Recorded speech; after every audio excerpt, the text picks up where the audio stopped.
ब्राह्मण कभी भारत नहीं छोड़ रहा है। ब्राह्मण इस देश की व्यवस्था की जड़ तक कब्जा किए हुए है, इस देश की जुडिशरी पे कब्जा किए हुए, इस देश के व्यापार के जो मुख्य नींव होती है उस पर कब्जा किए है। सबसे बड़ी बात, इस देश की सारी भूमियों पर उसका कब्जा। सबसे बड़ी बात, इस देश की सामाजिक व्यवस्था पर उसका कब्जा है।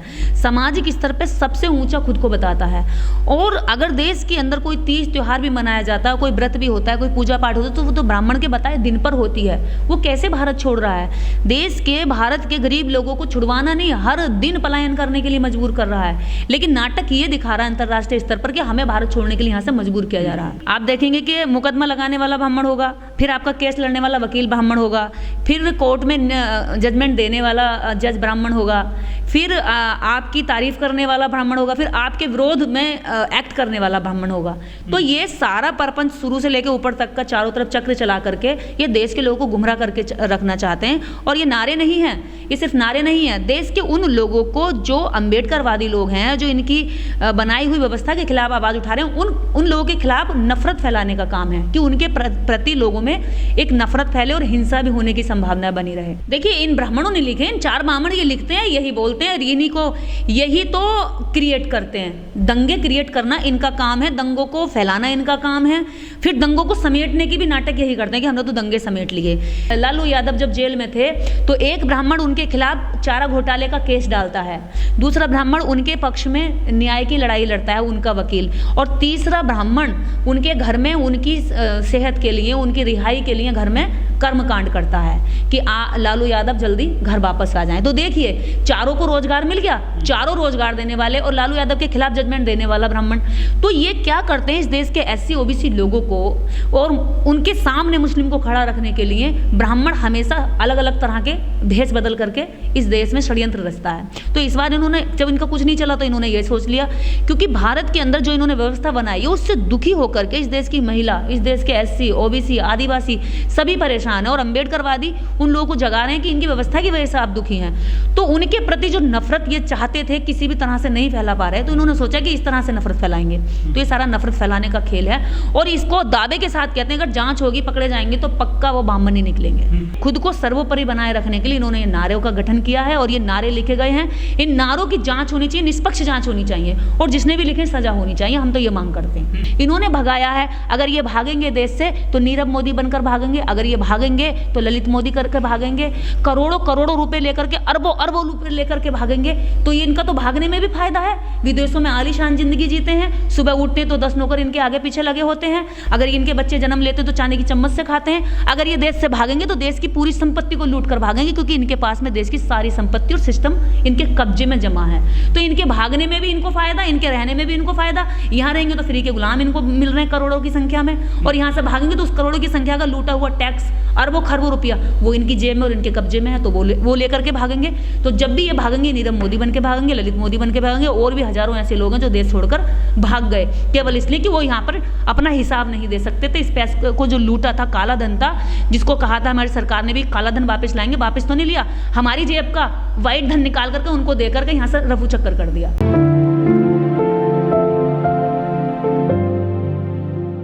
साजिश है ये, कहीं ना कहीं जिनके लिए कही गई है उन्होंने ही ये बातें लिखी हैं। क्योंकि JNU जैसे संस्थान में ये नारे लिखना, वहाँ के जो मैनेजमेंट है वो क्या कर रहे हैं, थोड़ी थोड़ी बातों पे वहाँ गोलियाँ चल जाती हैं, तलवारें खिंच जाती हैं और पूरे देश में चीज़ें कार्य में आ जाती हैं। वहाँ कार्रवाई तुरंत होती है, हर एक्ट पर थोड़ा सा भी कुछ हलचल होगी तो तुरंत कार्रवाई होती है। लेकिन जब ये नारे लिखे गए कैंपस की दीवारों पर तो कोई भी कार्रवाई अभी तक नहीं हुई है। लेकिन बस इन्हें साबित करना था कि ब्राह्मण भारत छोड़ो के नाम से कि ब्राह्मणों को एकजुट कर लें। जो इनके अंदर कहीं ना कहीं इनके बच्चे खुद इनसे सवाल कर रहे थे कि भी आप लोगों ने करा किया अब तक, इस देश के लिए आपने क्या योगदान दिया, आपने अब तक जातियों के अलावा क्या क्या निर्माण किया, कोई आपने आज तक कोई क्या कहते हैं साइंस की तरफ जाकर के किसी तरह का कोई वैज्ञानिक रिसर्च नहीं किया, कोई अच्छा मानव हित में कोई काम नहीं किया, देश हित में कोई काम नहीं किया। तो अब इनको लग रहा है कि हमारे ही बीच में टूट फूट हो रही है और सब इधर उधर बिखर रहे हैं। जैसे देश पर पूरा कब्जा करके रखना चाहते हैं ये 3% लोग, ये 3-4 ब्राह्मणों के खिलाफ आंदोलन चलाते हैं और ब्राह्मण ही एकजुट होते हैं। ये जेएनयू को बदनाम करने की कोशिश है या फिर ब्राह्मणों को एकजुट करने की कोशिश की जा रही है? इसमें दोनों काम हो गए, एक तीर से दो निशाने हो गए, जेएनयू बदनाम और ब्राह्मण एकजुट। तो एक तीर से दो निशाने इन लोगों ने किए हैं। और सबसे बड़ी बात यह है कि जब भी जेएनयू में कोई थोड़ी सी भी हलचल होती है तो कार्रवाई होती है। वहाँ के वाइस चांसलर कहाँ हैं, वहाँ का प्रशासन कहाँ है जो कार्रवाई नहीं हो रहा, जो अभी तक नहीं ढूंढ पाया कि ये किसने किया है। तो ये सब कुछ इसलिए किया जा रहा है कि ये हमेशा से इमोशनल, ये जब इसका कोई परपंच नहीं चलता है तो ये इमोशनल उस पर आ जाता है नाटक पर, और ये इमोशनल अत्याचार दिखा रहा है कि मेरे ऊपर जो है मैं बड़ा गरीब हूँ, दरिद्र हूँ, कमज़ोर हूँ, और मुझे यहाँ पे ये कहा जा रहा है कि आप भारत छोड़ो, जबकि मैंने इस भारत के लिए सब कुछ लुटा दिया, मेरा सब कुछ भी नहीं है। कहता कि मेरे पास तो कुछ है ही नहीं। जबकि अगर देश के अंदर लोग मकान भी बनाएंगे और ईंट लगाएंगे, जब गृह प्रवेश करेंगे तो एक पंडित से पूछेंगे कि भाई किस दिन गृह प्रवेश करना है। लेकिन निर्देश जी, हमने जो खबरें देखते हैं अखबारों में, सोशल मीडिया पर या मेनस्ट्रीम मीडिया में, वहाँ अक्सर ऐसा आता है कि दलितों ने पलायन कर लिया गांव से, खेत छोड़ दिए, घर छोड़ दिए, जातिवादी घटनाओं के चलते। ये तो कुछ उल्टा सा लग रहा है कि यहाँ पे ब्राह्मण कहाँ मजबूत होता है, ब्राह्मण जन धन मन से, तो वो कैसे छोड़ सकता है?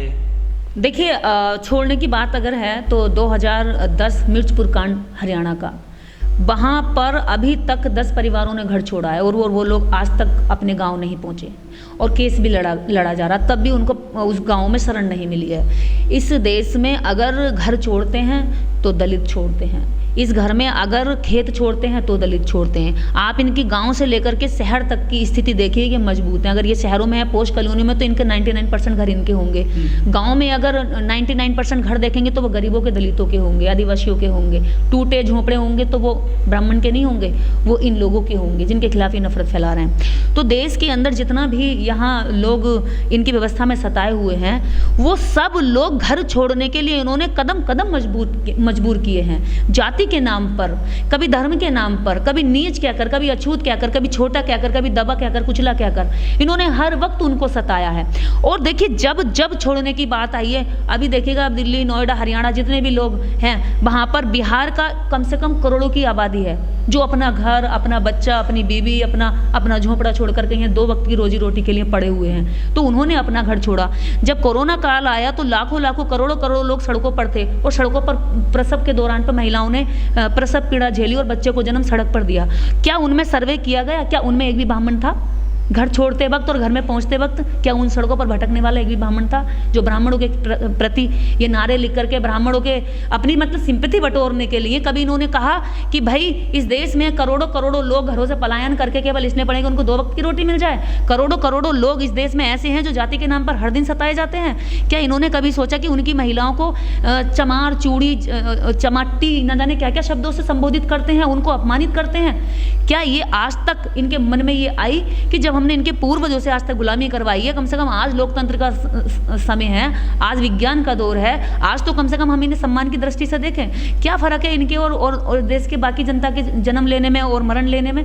लेकिन दोनों में फर्क कुछ नहीं है। फिर भी इनकी सोच में, इनके धर्म ग्रंथों में, इनके हिसाब से, इनकी परंपराओं की, इनकी मान्यताओं के हिसाब से ये है कि ये लोग हमारे नीचे हैं और ये नीचे ही रहेंगे। लेकिन जो वेस्ट उत्तर प्रदेश है, बागपत, बड़ौद, शामली, मुजफ्फरनगर, यहाँ के जो कुछ लोग पीड़ित हैं या कुछ लोग सताए गए हैं, अक्सर उनके घरों पे लिखे जाते हैं कि हम जो प्लान कर रहे हैं, घर प्लान कर रहे हैं, घर बेच रहे हैं। इस तरह के आपने कितने सारे लोगों के अभी तक के फोटो हमने देखे हैं इसी में कि हम जातिवाद से परेशान होकर के अपना घर बेच रहे हैं, और कितने भी सस्ते में आप कोई ले लो हमसे। तो वो लोग कहाँ जाएंगे जिनके पास एक घर है, 1 बीघा ज़मीन नहीं है, जिनके पास आज खाली है, कल का ठिकाना नहीं है, फिर भी वो मजबूरी में अपना घर बेचने को तैयार है। उन्हें पता है कि इस गाँव से ये घर 1-2 लाख का बेच करके हम बाहर 50 लाख का मकान नहीं खरीद सकते या 1 करोड़ की बिल्डिंग नहीं बना सकते। उसके बावजूद भी वो शहर में अफोर्ड नहीं कर सकते, तब भी वो उस घर को बेचने के लिए तैयार हैं। क्यों? कि जातिवाद के दर्द से वो इतने पीड़ित हैं कि वो अपने उस झोंपड़े को भी छोड़ने के लिए तैयार हैं। तो ये इस देश का जातिवाद है, और अपनी जाति का सबसे ज़्यादा ढिंढोरा पीटने वाला ये समाज जो खुद को कहता है कि मैं इस देश में सबसे ज़्यादा ज्ञानी हूँ, सबसे ज़्यादा मानवतावादी हूँ, सबसे ज़्यादा दया का और करुणा मेरे अंदर भरी हुई है, इसके अंदर सबसे ज़्यादा नफरत भरी हुई है। और ये नफरत का ही नतीजा है कि इन्होंने एक पर्टिकुलर समाज को, उसकी संख्या को काउंट कर लिया है कि इनको कैसे इस देश में इनके प्रति किस तरह से नफरत का समय और दौर फैलाया जाए। अब उस दौर के लिए इन्होंने उनके खिलाफ खिलाफ और भी षड्यंत्र रचे, वो ये फेल हो गए, क्योंकि अम्बेडकरवाद और इस देश के अंदर जो सच्चाई की लड़ाई लड़ने वाले लोग हैं वो बहुत ज़्यादा मजबूत नींव पर खड़े हुए हैं, क्योंकि सच कभी भी घबराता नहीं है। तो ये घबराहट में उलूल जुलूल हरकतें कर रहे हैं, लेकिन समाज समझ रहा है कि यहाँ कौन मजबूत और कौन कमजोर है, कौन भागने की स्थिति में है और कौन भगाने की स्थिति में है। इन्हें चर्चा करनी थी इस बात पर कि दलित इस धर्म से दुखी, परेशान होकर, पीड़ित होकर के इस धर्म को छोड़ रहे हैं। अब वो चर्चा जब देश पर, इंटरनेशनल लेवल पर, नेशनल लेवल पर जब चर्चित होने लगी और ये बात लोगों तक जाने लगी कि क्यों छोड़ रहे हैं, इसके पीछे कारण क्या है, तो इन्होंने बड़ी चालाकी और षड्यंत्र के तहत ये काम किया है कि ब्राह्मण भारत छोड़ो का नारा दे दिया इस तरह से कि जो वो लोग यहाँ से जा रहे हैं इस वजह से धर्म कमजोर पड़ रहा है। क्योंकि भी जब आप उनको सताएंगे, उनको परेशान करेंगे, उनकी जमीनें छीनेंगे, उनकी बेटियों पर गलत नजर रखेंगे, उनके घरों में आग लगा देंगे, उनको जिंदा जला देंगे, घरों के अंदर उनको फूंक देंगे, तो वो क्या करेंगे? वो उस घर में क्यों रहेंगे, उस जगह क्यों रहेंगे जहां उनको सम्मान भी नहीं देते आप? तो वो लोग इस धर्म को छोड़कर जा रहे हैं और ये मानवता भी कहती है कि जहां सम्मान नहीं है वहां पर हमें रहना नहीं चाहिए। तो वो लोग जब यहाँ से जा रहे हैं अपने स्वाभिमान के साथ, तो इन्हें लग रहा है कि हमारा धर्म पूरी तरीके से खत्म होने पर है और ये धर्म खत्म ना हो, इसलिए उन्होंने ये साबित कर दिया, ये साबित करने के लिए नारा दे दिया कि वो हमें भारत छोड़ने के लिए कह रहे हैं। ब्राह्मण भारत नहीं छोड़ रहे हैं, लोग दलित भारत छोड़ रहे हैं, क्योंकि उन लोगों के पास वो जिंदगी छोड़ रहे हैं, वो अपना घर छोड़ रहे हैं, अपना खेत छोड़ रहे हैं, अपनी जमीन छोड़ रहे हैं, अपनी दुकान छोड़ रहे हैं। उन्हें इतना मजबूर किया जाता है कि वो वहां से छोड़कर जाने को तैयार है। शहर में रहने वाले अधिकारी तक अपने घर में परेशान है, क्योंकि उनके आसपास में उनके साथ केवल इसलिए मतलब संबंध नहीं रखा जाता क्योंकि उन्हें लगता है कि ये जाति में छोटा है, जबकि वो उनसे अच्छा सूट बूट पहन सकता है, अच्छी इंग्लिश बोल सकता है, उसके बावजूद भी शिक्षित व्यक्ति के साथ जातिवाद होता है। तो वो क्यों ना धर्म छोड़ेगा? अभी दिल्ली में हजारों लाखों लोगों ने धर्म छोड़ा, उसमें शिक्षित लोग भी थे, क्योंकि उन्होंने देखा कि इस व्यवस्था में रह करके हमें कुछ मिला नहीं, हमें सिर्फ अपमान के सिवाय क्या मिला। जब इस धर्म को इस दुनिया के सबसे ज्ञानी और विद्वान पुरुष व्यक्तित्व जो डॉक्टर अंबेडकर हैं, उन्होंने इस धर्म को छोड़ दिया, इस धर्म को नकार दिया, तो फिर उनके अनुयायी उस धर्म में क्या करेंगे पड़े हुए? और डॉक्टर, इनका धर्म कहता है कि धर्म के लिए इंसान की हत्या कर दो, लेकिन डॉक्टर अंबेडकर और बुद्धा कहते हैं कि अगर इंसान को बचाना हो तो धर्म की हत्या पहले करो, क्योंकि इंसानियत जरूरी है। इंसान ने धर्म का गठन किया है, ना कि धर्म ने इंसान को जन्मा है।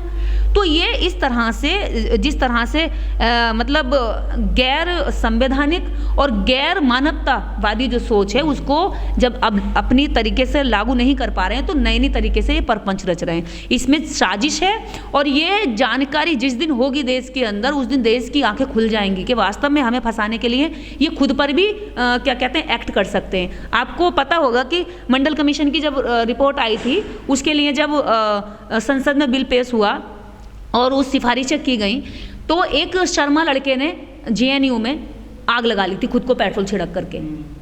तो ये अपने अधिकारों की लड़ाई नहीं लड़ते, आपके अधिकारों को बर्बाद करने के। आपको जब अधिकार मिलते हैं, इस देश के दलितों को, ओबीसी को, पिछड़ों को और माइनॉरिटी को, महिलाओं को अधिकार मिलते हैं, आदिवासियों को अधिकार मिलते हैं, तो तब ये नफरत में जलते हैं, तब ये अपने ऊपर पेट्रोल तक छिड़क करके मरने तक को तैयार हैं। मतलब इन्हें अपने अधिकार नहीं चाहिए, इन्हें इनके अधिकार छीनने में ये अपनी जान तक दे सकते हैं। तो ये इनकी सोच है।